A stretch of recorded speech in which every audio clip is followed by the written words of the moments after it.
Wonderful. So we are now recording and we have our guest speaker, Luke Hobson, who works as a instructional designer at MIT. Is that your proper title? It's program manager, but it's close enough. Okay, program manager, my bad. And he's here to talk about his experience in this field of learning design, instructional design, so many different names we can agree on. But yes, look, thank you for being with us tonight. Can you go ahead and share your journey? Absolutely. Let me just share my screen to make sure that everyone can see everything okay. All right. Did that pop up for everyone? Yes, we can see it. Cool. And can everyone hear me okay? Yes, wonderful. You have that amazing microphone. And I'll be Yes. monitoring the chat for questions as they come. And we're gonna try to do questions at the very end then. Yeah, that's perfect. Wonderful. Thank you, Luke. Awesome. Thank you. And hello, everyone. Thank you so much for letting me nerd out with you so late in the evening. What I want to talk to you about today is all the things that I wish that someone would have told me about before becoming an instructional designer. As Anilda was saying, I am an instructional designer or a PM over at MIT. I've been in higher education for about the last 10 years or so. And certainly there are many things that if I can go back in time and tell myself, it would have been really helpful. And I also want to tell you a little bit more about the future, what is to come with 2020, and just to kind of give you some more words of wisdom on top of what we are currently looking at for trends and the latest I've seen with job postings and whatnot. So really, this is just 30 to 45 minutes of me trying to tell you everything I possibly know about the field, and of course to answer any questions or anything else you might have at the very end of this.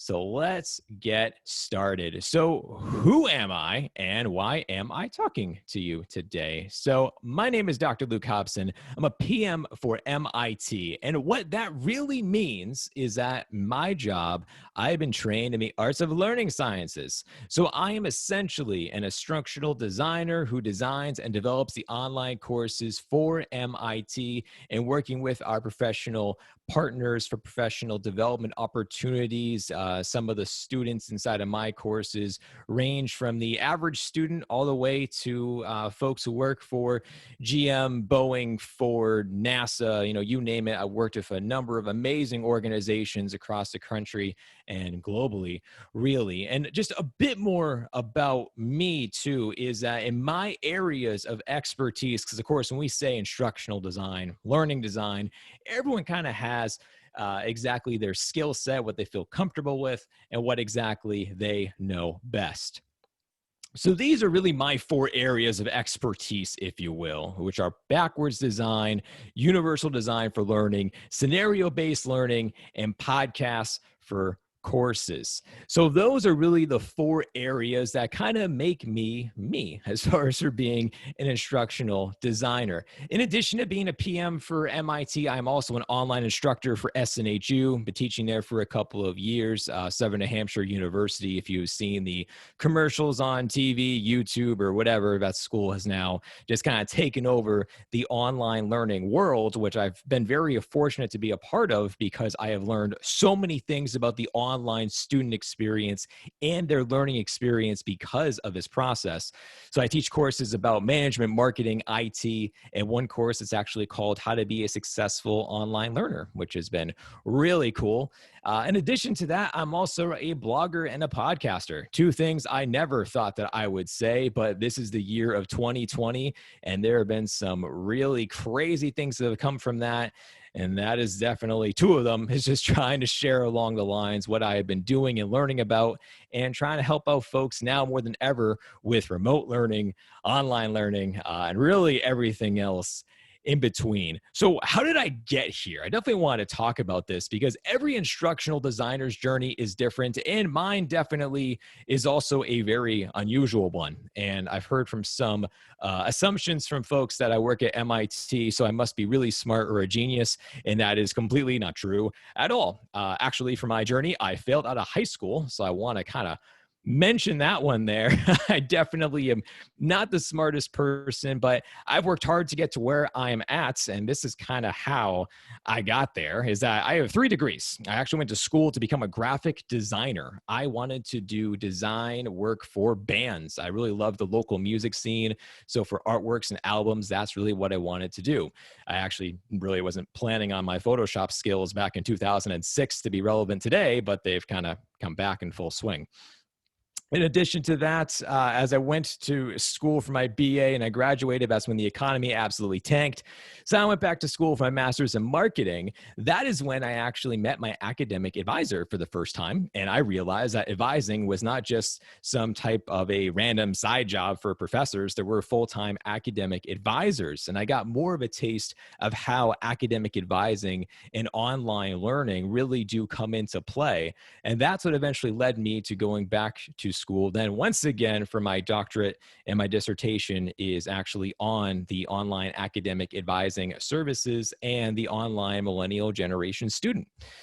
So during this time frame from my master's in marketing to going for my doctorate, I became an academic advisor at SNHU.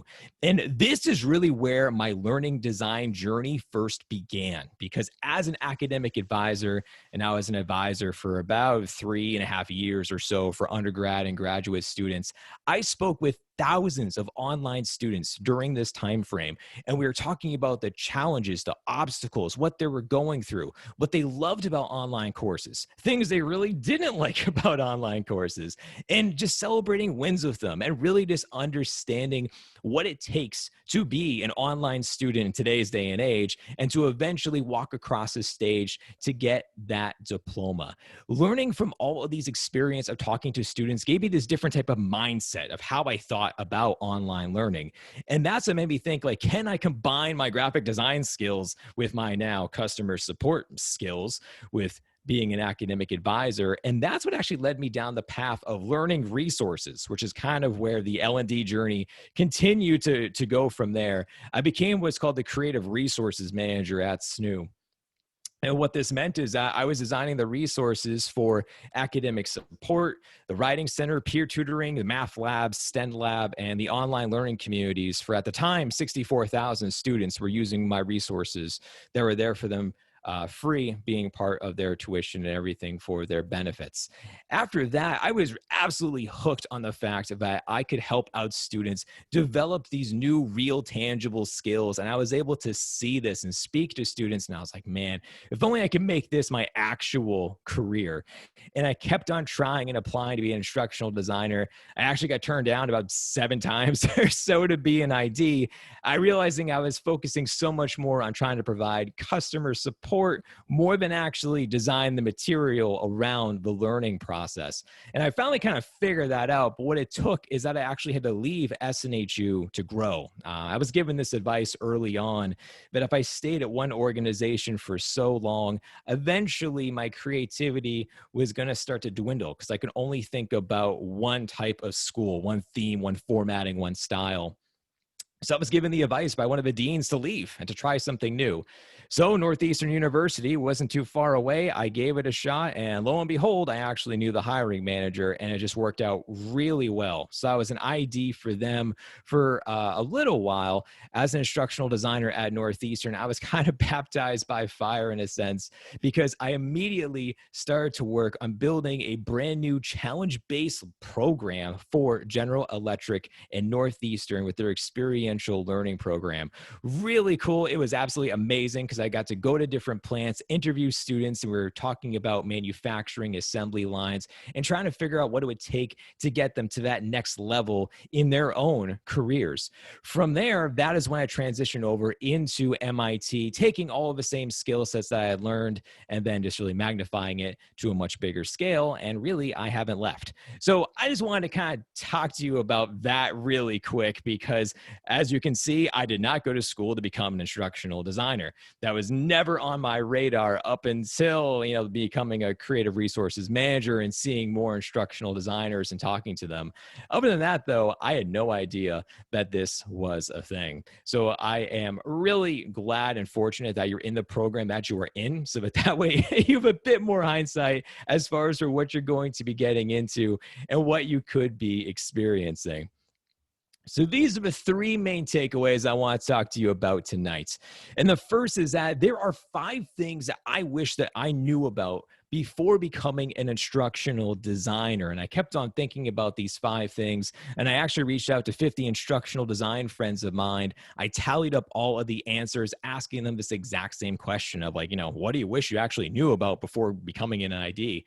So I just want to expand upon those topics for you tonight. Also want to touch briefly upon the differences between higher ed and corporate for trying to pick and decide and choose your own path of which way you want to go. I also heard that the speaker before me actually talked about that for a bit, which is really cool. So I wanted to share a little bit more perspectives. Maybe they're similar, maybe they're different, not too sure. And then finally, just to give you some words of wisdom and some passing advice about if you do want to become an instructional designer and look for a job within the year 2020 with all the craziness that 2020 has brought us, the one good thing from all of this is that the instructional design field is booming. So if you do want to be an ID or someone in L&D, now is really the time to get into it. So let's get this started. So for the top 5 things, number 1 is explaining what an instructional designer does.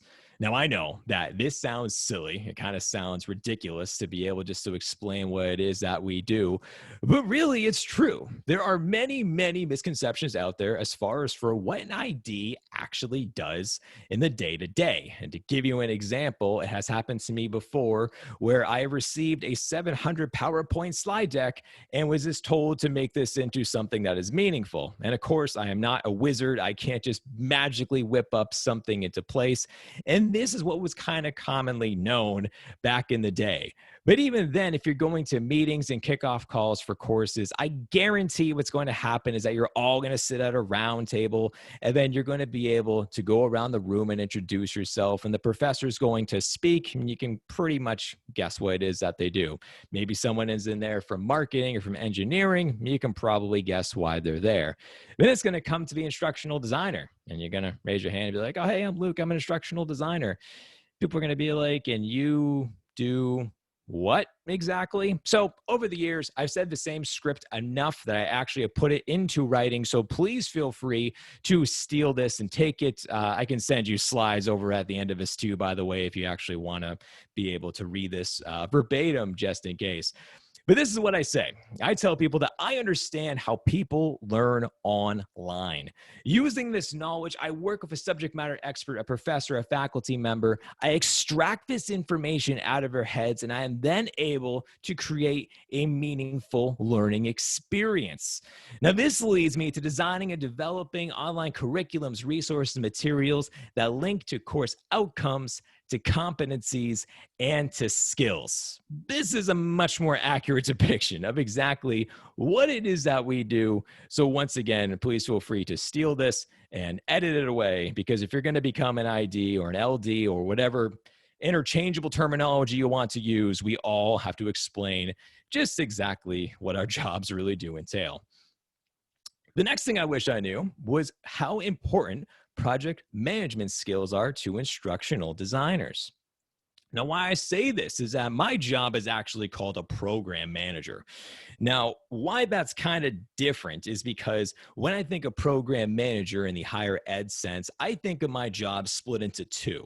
I am half instructional designer and I am half project manager. So yes, I develop and I design the online courses and the programs for everything you possibly think of for being an ID. However, a significant portion of my job is to be a PM. It is my responsibility to make sure that everything with the project development is on track. And if something is wrong, it is then my job to fix it and be able to communicate with all of my stakeholders to make sure that everyone's on the same page and knows the status of the project. To give you an example, I am constantly in communication with SMEs, professors, marketing, engineering, accounting, customer support, advising other PMs, you name it. I am constantly talking to everyone. And I just really wish that I knew just how big of a factor this was going to be at any point in time to pull up in a meeting and say that the project is certainly on, the right track to be able to hit our goals for the new year or for something else along those lines. Now, to do this, what I want to make sure that you take away from this bullet point is not that you need to go out and become certified in some form of a PM type of fashion, because there are many different certifications and qualifications and whatnot, and that's all well and good. But here's what I learned from working in higher ed for 10 years is that you need to understand your target audience. So if you are working with a professor who has been teaching the same content for 30, 40, 50 years, are you going to be able to actually reteach them new skills to change their behaviors and make them use Trello board, Jira, Monday.com, something like that? It's probably going to be much more painful process than you think of after onboarding, licensing, trying to make them to constantly go back and check things. So the number one project management tool that I use is Google. I use Google Sheets, Google Docs, and Google Drive for everything because I have found that every single person in higher ed, for some reason, has a Google account. No matter what area, no matter the age, no matter whatever, everyone has a Google account. So that has been the easiest way for me to share the project, to give full transparency and visibility on what I am working on, allowing them to comment and just be able to see in real time where everything actually is. Number 3 is developing a brand and a portfolio. This is my question for you right now. What makes you stand out from the crowd? 2020 is the year of instructional designers, meaning that the competition is now fiercer than ever, with many people transitioning from teachers to becoming instructional designers, with more folks than ever going back to school, getting certificates. What exactly is going to make you stand out from everyone else trying to become an instructional designer? Now, for me, it's pretty easy because I said it at the beginning of this is that I feel very comfortable and confident in these 4 specific areas of backwards design, UDL, SBL, and developing podcasts.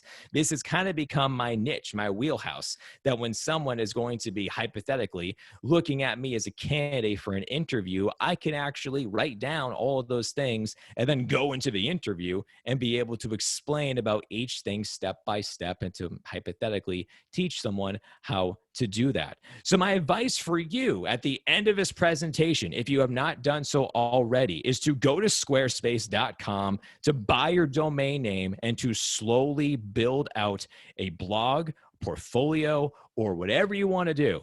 Right now, be sure to capture that, because if you are going to be waiting later on in the game to be able to do that, it is possible for someone to take your name. Hence, my website name is not LukeHobson.com because there is an actor who has it. So I have to have drlukehobson.com. So that is a real thing. And what's going to happen is that as you develop more skills over time, your portfolio is going to build out. And as you apply to jobs, every single job application has an area for a resume, a CV, a cover letter, your LinkedIn profile. And then at the bottom, there is usually an area for you to submit your own website. And that is where you're going to submit yours. And that way they can look and see exactly what makes you stand out. And then when you go into the interview, they're going to have a better sense of who you are. So this wall has kind of already come down as far as for them trying to figure out exactly where you could possibly fit into the team, how you can help out on the projects. They're going to have a better sense of you and your skill set. Number 4 is knowing that instructional design is a career and that it's worth pursuing. You already know about the first part, but this is what I want to reiterate with the second part is that yes, you can make a career out of this. You can make a career out of caring for students' learning experiences online. And to me, that is the coolest thing, to have this sense of purpose for teaching and being able to help students develop real tangible skills that they're going to use for the rest of their lives. And something that I saw the other day on LinkedIn, and I had to take a screenshot of it, and sorry, this paragraph is so huge. I tried my best to whittle it down. But as I was scrolling, one student who took one of our recent technical leadership programs, she posted about it on LinkedIn and she tagged the school.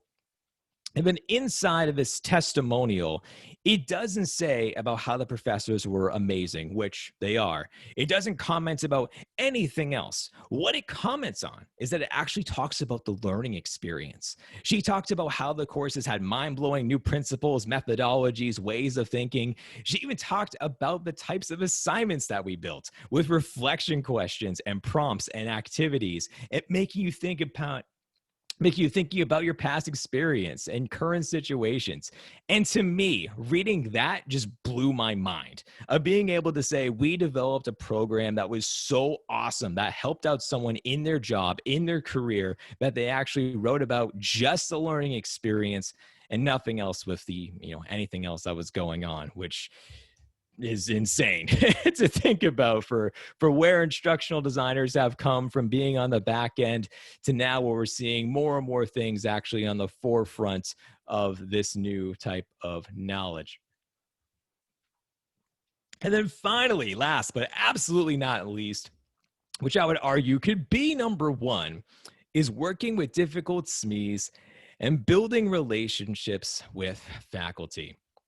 Now, why this is number one is because if you are designing a course or a program and you don't have a SME, you don't have a course. You need this person who is the subject matter expert, the contact expert, the person who has essentially taught this before. And now you're trying to figure out in a better and more revised way to bring it to life. So this has to absolutely be prominent on the absolute forefront of your mind. And when I'm having these types of kickoff calls and working with SMEs for the very first time, I talk about how we have an equal voice in this partnership. I say the word partnership because it is absolutely a partnership, and you need to be able to have this equal voice to design the best possible experience. If you don't, it's just going to fall apart. You're going to have too much content heavy, or you're going to have way too many activities. You need to find the right balance. Now, as you are working with SMEs in the future, if you're not already, is that you need to keep an open mind and to try to understand their perspectives. Why I say this is that I have now worked with several SMEs or teachers, professors, and they thought that essentially my job is to replace them. If I take their content and if I put it online, this is their course, it's their baby. They are so afraid of what's going to come next because as people, we really don't like change. So I try to keep an open mind because after talking with them and hearing their perspectives about essentially how they thought they're eventually going to be let go from the school, it made me realize, okay, you're not fighting me because you hate me. You're fighting me because this is a change, it's an unknown, and you really don't know exactly what's going to happen.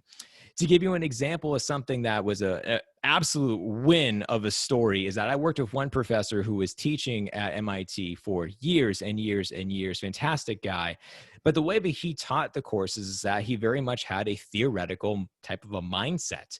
There really wasn't that much application. It was talking much more on theory. And of course, in an online learning fashion, that really doesn't work out so well. So we were talking about how to use more scenario-based learning and bringing some real-world content to allow the students to practice this inside of this hypothetical situation before they then went out and applied it into their jobs. And it was an absolute just smash sensation. The feedback we got from students from both quantitative and qualitative blew his mind that I could then give him the data to say, like, look at this, look at what we built and how excited students are to be able to take your class for going forwards. And after that, he loved every bit of it. And we designed some amazing courses together. So I'm not too sure. Were you surprised by anything from my top 5? These might be a couple of honorable mentions that you were hoping I would include. And there's 3, but I just want to at least mention. The first is coding. Now, I am not expecting you to become this master coder or anything of the sort. And usually when I mention coding, people kind of freak out and think that they're going to have to go down some crazy brand new rabbit hole of something that they have never done before. Really, by coding, I mean basics, like basics of the basics to understand some HTML, Typically, you're going to be using an LMS or a CMS for what you do. And if you just know a few additional things, it's really going to go a long way. I mean, something as simple as just spacing, banners, very simple stuff can really help out. And even now, I've been doing this for a couple of years, and now I actually build practice problems just within the code, and something I never, ever thought that I'd be doing. The next I definitely want to highlight is talking about building a network. This is just so crucial, especially nowadays where everything is online of a sense. I mean, I'm even speaking to you via Zoom instead of actually being there in person. And really, I'm only speaking to you because of networking. I am in a Facebook group about higher ed, and that is how I met your professor, because we had a mutual friend who introduced us and then found out about the new book that was coming out, which came out today, right? I got the book today. It's only, Yeah, congrats. yeah.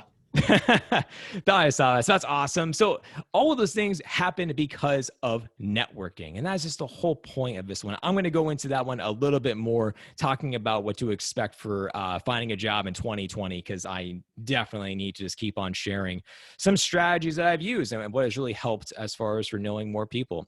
And then finally is knowing salary expectations. If you don't know what an instructional designer makes per year, I actually just saw a report that came out from Devlin Peck, I think is his name, an instructional designer. He gathered the survey data from a ton of instructional designers around the country, asking what they make, and the average was right around $80,000 a year, which kind of sounds about right. Depending upon where you work, though, this can be drastically different. And I wish that I really knew about that, because I worked at SNHU for so long, and it's a school in New Hampshire. The salary is relatively low compared if you then go to a school in a Boston, a New York, a San Francisco. That salary is going to be much higher, just because that is really the way that it is. And that's why you're seeing, well, before you saw a mass exodus of people going into these populated cities to be able to work for these schools, and then to kind of bring back the paycheck at the end of the day.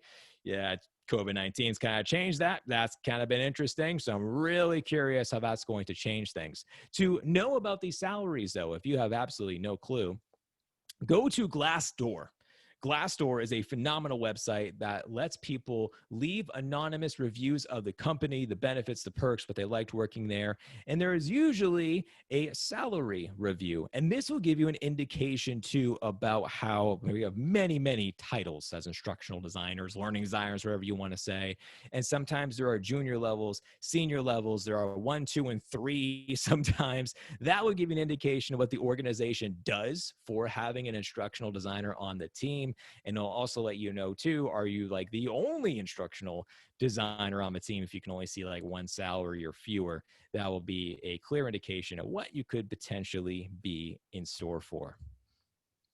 All right. So speaking of that in organizations, now I want to talk to you about the differences, the similarities, and really just the overall perspectives of working in higher ed versus corporate ID. I actually had a podcast episode recently where I interviewed Heidi Kirby. She's been a corporate instructional designer for the last 7 years, with her most famous job being at NASA. So it was just really cool. We got to nerd out and be able to talk about different things from perspectives. The overall conclusion is that there is no wrong answer here. You go wherever you prefer, whatever you like more. There are definitely some perks from one compared to the other. So it's very much more as far as for your preferences and what exactly it is that you want to do. So let me talk about a few of these. The first 3 bullet points definitely kind of wrap up all in together. And that's working with SMEs, the audience, and who's delivering the message.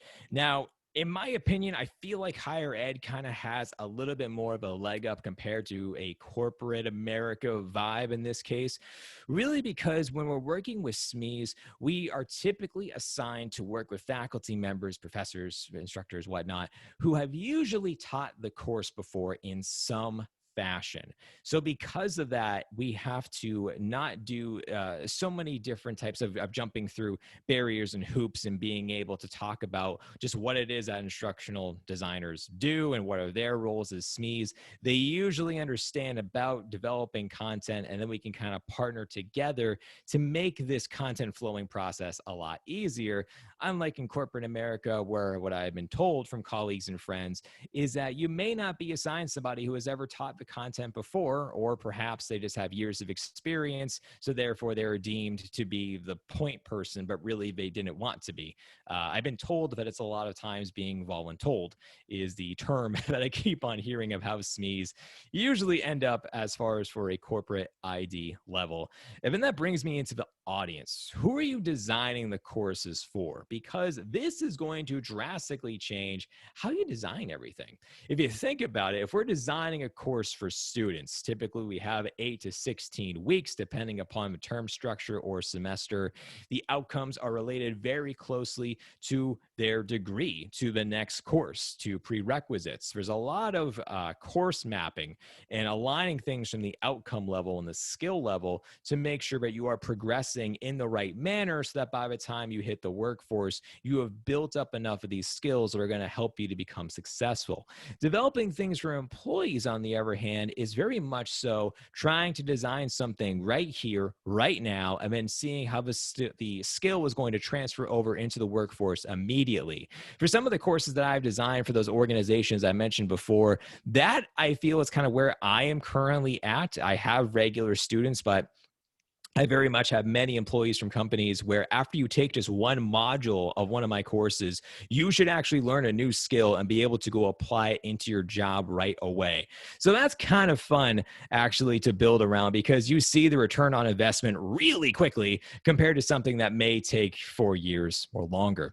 And then finally, talking about who is actually delivering the message. This one is very different. In higher ed, typically you're going to have the professor or whoever is the online instructor, the adjunct, whoever is teaching a course is typically delivering the content. Now, in a corporate ID fashion, you could very much be the everything. You might be the one who is the SME. You might be the one who's developing everything, designing everything, and then delivering the content as well as like the trainer, learning and development manager. Once again, it really, really depends upon the organization because some very large organizations have entire teams. I mentioned working with Boeing. Boeing has a fantastic L&D team with a ton of different people. So does Amazon, so does Microsoft. So they're in a very different world compared to, say, working at a much smaller type of an organization.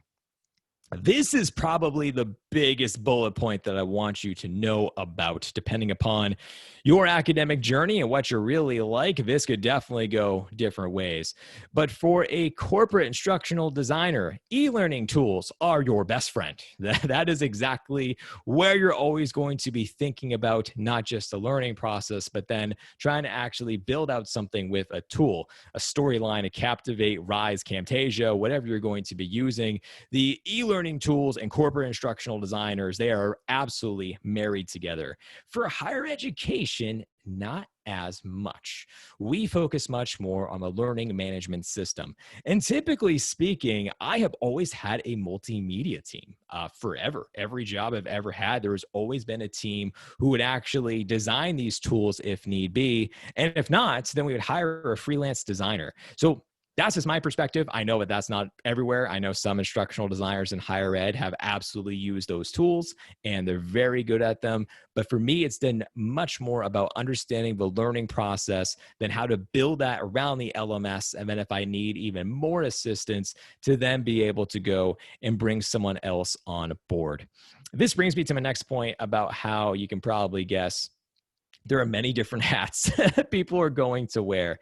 In higher ed, usually it's kind of split up a bit more. I have found that the instructional designer is just usually the instructional designer. There is someone who is an LMS administrator. You have someone who's an engineer. You have someone who is able to actually teach the course. Like the roles are very much divided up and you kind of know where you fall within the org chart. Corporate ID, not as much. You're wearing every hat, depending upon, once again, All depends where you actually work. But I've seen some people do everything from delivering the message, using the tools to design it. You don't have a SME, so you build it all yourself. So really, I have seen some folks who just kind of struggled because they were so overwhelmed. And some people just naturally thrive in it because they love to be able to just have this idea and then it's theirs. And then they can actually figure out how to make it successful today.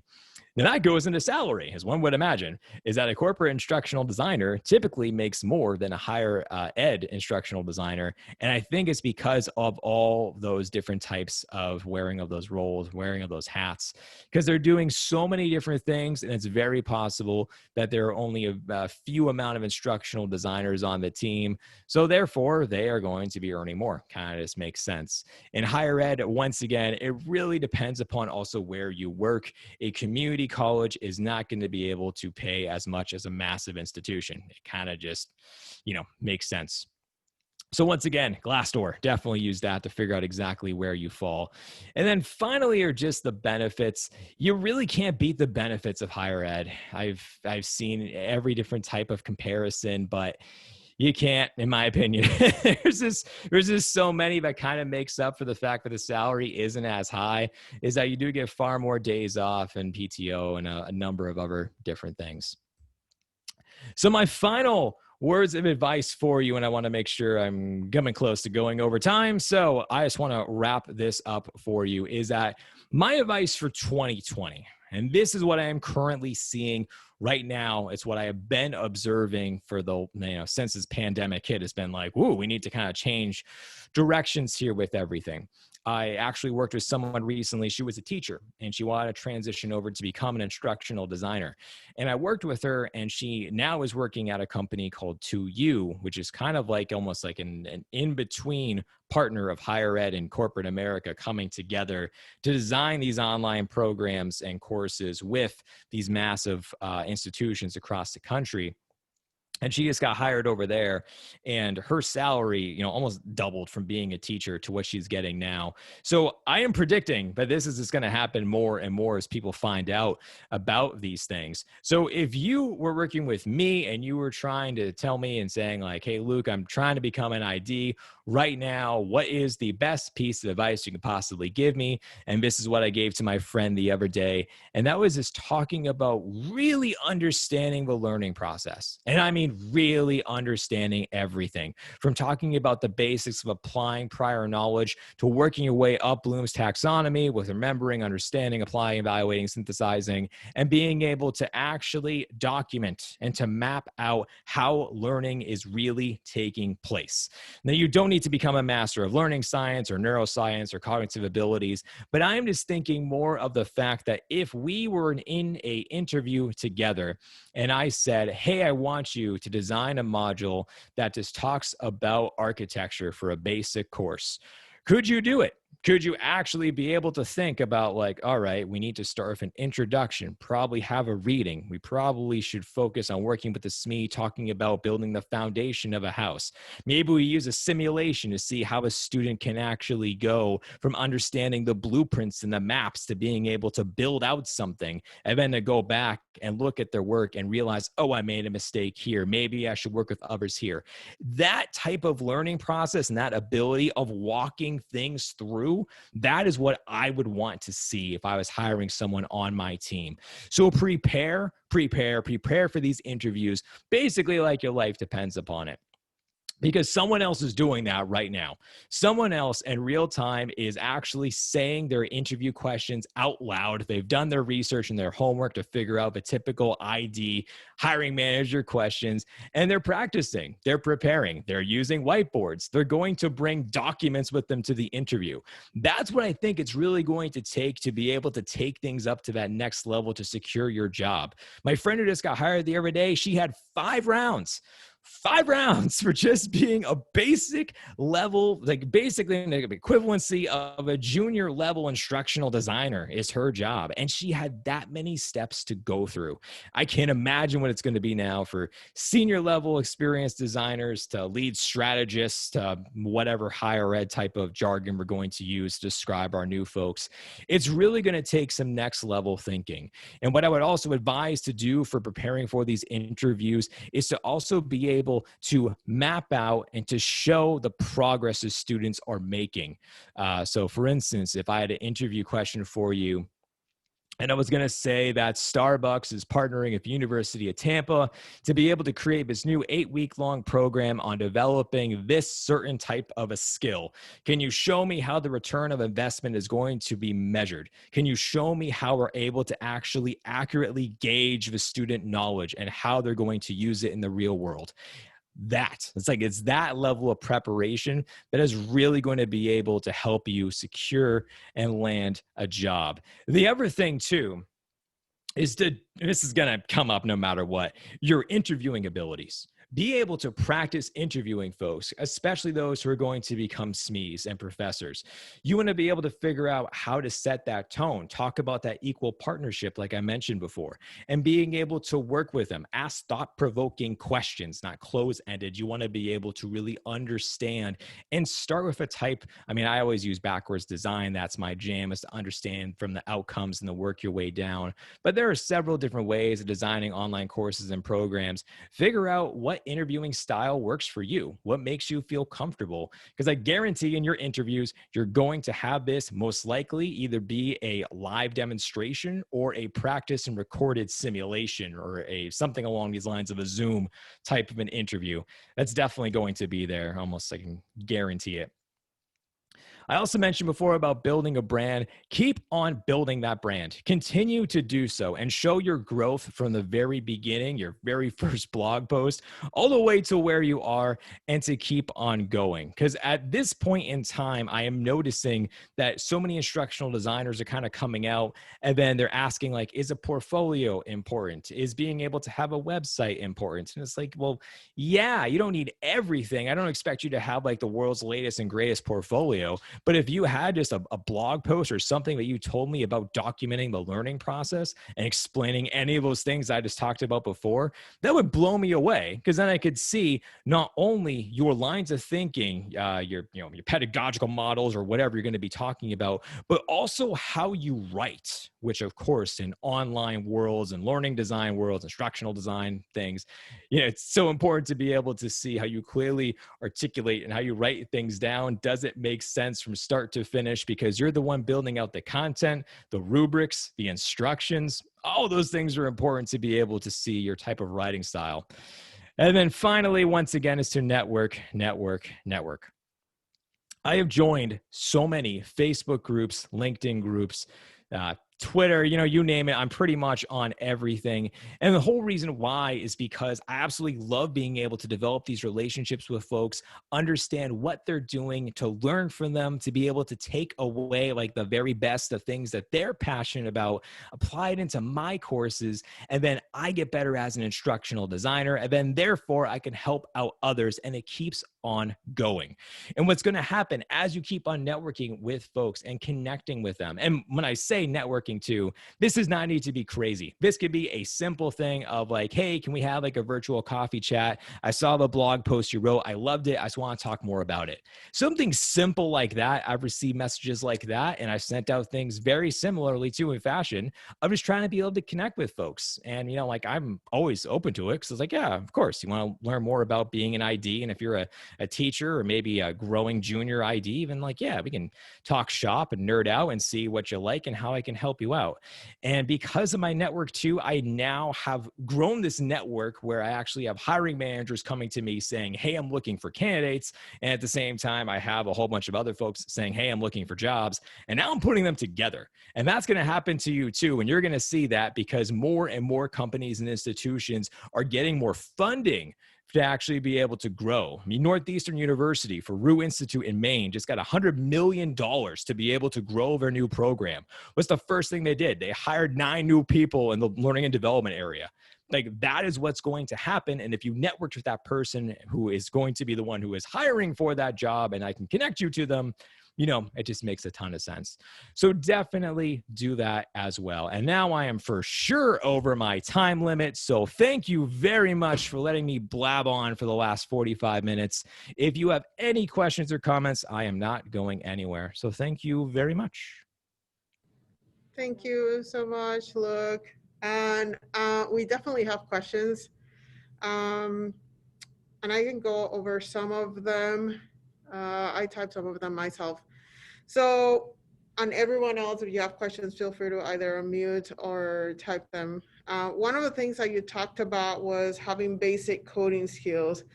So I wonder if you have any kind of like recommendation of a website or a place where future instructional designers can go look for basic coding skills. So, yeah, so there's two definite areas for sure. I mean, like the silliest thing too is that like, how do all of us learn coding skills right now, or any skill? We go to YouTube first and we search it. It's so funny, but it's so true. And that's what I started doing, was just doing YouTube videos. Eventually I found different places that did coding, kind of like a Khan Academy for coding. But really from there, once again, I mean, basics. I am, basics here. But then after that, I was able to download different trials of LMSs and then just played around and see if I could break it. I was just like, what's going to happen if I put in a bracket? What's going to happen if I put in a semicolon? I'm like, I don't know, kind of figure it out. It was really that trial and error. That's definitely how I learn. And that's what really be able to help me out. And then I could actually go and ask colleagues who are smarter than I am and say like, hey, can you look this over and tell me why it's broken? And then I could figure it out. And you can even nowadays too, you can take screenshots of it and upload it to different forums and ask, folks for a helping hand. But that's been so far the easiest way for me to learn it. The basics. Thank you, Luke. The other thing I was going to ask you, just a few weeks ago, I had a student who had a former student, alumni, who had gone on an interview. And she told me, she's like, well, they emailed me and I said I didn't get the job because I wasn't familiar with Canva. And my thought is, well, you have taken a bunch of classes on Blackboard. Did that not count? So do you think that experience with one learning management system transfers to like other learning? Absolutely. Yeah, that's just silly. And then, like, that's something else too that I would tell for somebody who's trying to apply to a job right now. Like, if you use Canvas, you've basically used them all. Canvas, Blackboard, Brightspace, D2L, edX, Moodle. There's another big one. There's so many. But the thing is that if you use one, like, they're all the same. They're so similar in fashion. So it could have been something where like they had one of those resume readers. They didn't see the word and it instantly like, oh, we flagged you for it. But, the other thing too is that if you didn't get a job and somebody doesn't realize that the skills transfer over that easily from one LMS to another in that form of fashion, then you don't want to work there. Like, that's just a simple answer. You're like, I'm never going to grow here. My skills aren't going to be appreciated. And I understand trying to find a first brand new job. Like at school, I totally understand that. So you're on the edge. You're very nervous about everything. But in the long run of things, I mean, if they can't take the time to, have you 30 minutes of onboarding in a practice empty shell of Canvas, then like, what the heck? But this goes back to my point too. You can download every trial of every big LMS. So that would be my thing, is that if you've always used Blackboard and you've never used Canvas, download Canvas, try uploading something in there, take a screenshot of it, and then you can confidently say, hey, I use Canvas. So that makes sense. Yeah, it's silly. That's just I've heard some people. I was like, what kind of magic do they need you to do in Canva? Is that you? It's the same thing. Yeah, that's just silly. Yeah. Okay, Monique has a question. Monique, do you want to expand on that? I wasn't sure. I mean, I guess I kind of answered it myself thinking about it, but I was just wondering why in instructional design, it's kind of broken down into like corporate versus higher ed, not just like ed in general, because I feel like so much technology is in the classrooms of students of all ages. So it just kind of seems like it could be not just higher ed. Correct. Correct. And I think that what we're experiencing right now is going to show that to more and more school districts. I mean, like if you, as soon as teachers had to figure out how to do emergency remote learning and all of these new types of protocols went into place, I think that basically opened up everyone's eyes to be like, whoa, we don't understand this. And I'm really honestly shocked at this point in time of where we're at, that a permanent schedule is not something of 3 days go to school, 2 days work from home. Like, I feel like we're going to have a change of a new permanent hybrid option that's going to come from this, because more and more parents are going to be working remotely and from home and have already actually moved from their jobs to different parts of the country because of the housing market, which is a big mass exodus of all these major cities. So there's definitely, absolutely a great point. There's some weird things going on from there. And on top of that too, there are other different sectors like higher ed and corporate are like the big, two divisions. However, there is definitely the nonprofit sector. There are some that have kind of merged where you have like, my role is kind of like a weird hybrid, and that's becoming more and more apparent as institutions and massive organizations start to work together to give the very best to students of, those types of more of like the internship immediate model, externship model of making them go right to school, either their sophomore year, junior year, or senior year. So yeah, it's just going to change more and more. So you're right on the money. Any questions for Luke? And Coursera is a great option too. Whoever typed that in. Sarah. Yep. Coursera is absolutely a fantastic option. Coursera, edX, Udemy, all those ones, LinkedIn Learning. There's all those same things too. Which I just recently found out that LinkedIn Learning is formerly lynda.com. Yes, because Linda made billions with a B. And actually, like if you have we have our library system here, Hillsborough County Library System. If you have their card, the library card, you can get access to it for free. So they just we're chatting with somebody else about lynda.com. Other questions for Luke? I have a quick kind of portfolio related question. But first, Luke, thanks so much for your time and expertise. I was just looking at your website and saw all of your blogs, and I have a number of blogs as well that I've mostly written for other companies, cool. for previous jobs and internships. So I'm kind of wondering, I was given authorship on their websites for those blogs, but would it be best to just simply provide the links to those blogs, or to completely repost the blogs and then provide the links? Do you have any? Yeah, for sure. You want people to be constantly redirected to you, because you want to have control and ownership of that content of that site. Because if anything happens to that other website and it goes down, then you're screwed. Because then you're like, cool, now it's gone. I can never get it back. So I would always advise for you to have ownership, especially if you made it.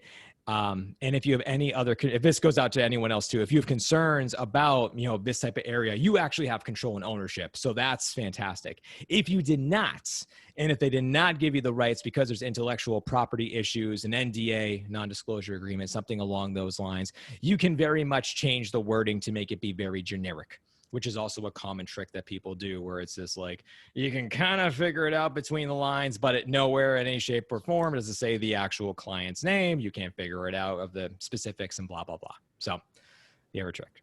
Got it. Thank you so much. Of course. And I'm glad people are enjoying the chat room. I'm seeing like, that's awesome. Yay, I love this and da, da, da. So I don't know what it was that I said at the time, but I'm glad people love those things. Actually, my comment was about the definition. So this is 2 seminar classes I teach on Monday night. On the seminar class right before this one, they actually have to do an elevator pitch, which is defining instructional design, right? Yeah. So they have to make a 60-second video explaining their career goals and what is instructional design. So I thought it was great because we were going over the definition earlier, and hilarious. It's going to be fun. Oh yeah, for sure. It's so true. I always have to say what it is that I do, no matter what. So now that's what I say all the time. That's good. I didn't think about saying the same thing all the time, but I thought that was fun. Oh, I had to figure it out because eventually I would introduce myself in one fashion to someone and I was like, that's brilliant. And other times I could see that the person, like, it wasn't clicking. So I was like, I didn't do it right that time. So I'm like, well, I'm just going to memorize it, whatever. Now I know for sure you know what it is that I do. That's awesome. I know you had your hand out. I'm just going to make a side comment that it's, I'm echoing, thank you. It's almost difficult to avoid not having to learn probably the basic definition of instructional design, because a lot of people not in the field, when they hear instructional design and technology, it's either they assume it's graphic design, interior decor, or something. So it comes handy to just have that definition, because yeah, every time and then it throws me off balance. Like, okay, I have to say it again. Okay, you know, like an introduction.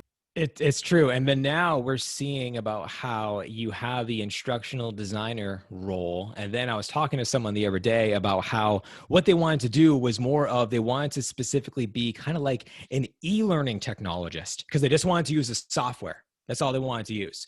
And I was like, well, that's not an instructional designer. It's really close, but you're not, because you're not focused on the learning. You're focused on more of like a graphic design-ish type of role. But then like you're going to get so confused by that. So like it's super confusing to everyone. Just, yeah, it's a good time. Well, do I have any other questions here or online, Phoebe? No? Okay. Well, thank you so much, Luke, for your presentation. You touched on different topics that we are kind of discussing in this class and other classes. And I'm going to be sharing this recording with everybody in the program. I'm actually going to be sharing it with everybody that is in our listserv, which includes current students and alumni. So just be aware that your name is going to go out there to some of our members, of our instructional design community at the University of Tampa. So my inbox is going to explode. Thanks. Thank you. So no, I'm kidding. No, just open invite to anybody. I mentioned about networking, connecting, coffee chats and such. Any of you want to talk to me about instructional design, my door, virtual door, whatever is always open. So feel free to contact me. You can add me on any platform, LinkedIn, Facebook, Twitter, blah, blah, blah. I have a thing on everything. And of course, my own website, drlukehobson.com has my email and a contact page. So everyone to say hello or nerd out about instructional design, always here for you. Thank you so much, Luke. We truly, truly appreciate it. And anytime. Stay safe out there. Take care of yourself. Likewise. Take care, folks. See you later. Thank you. Bye.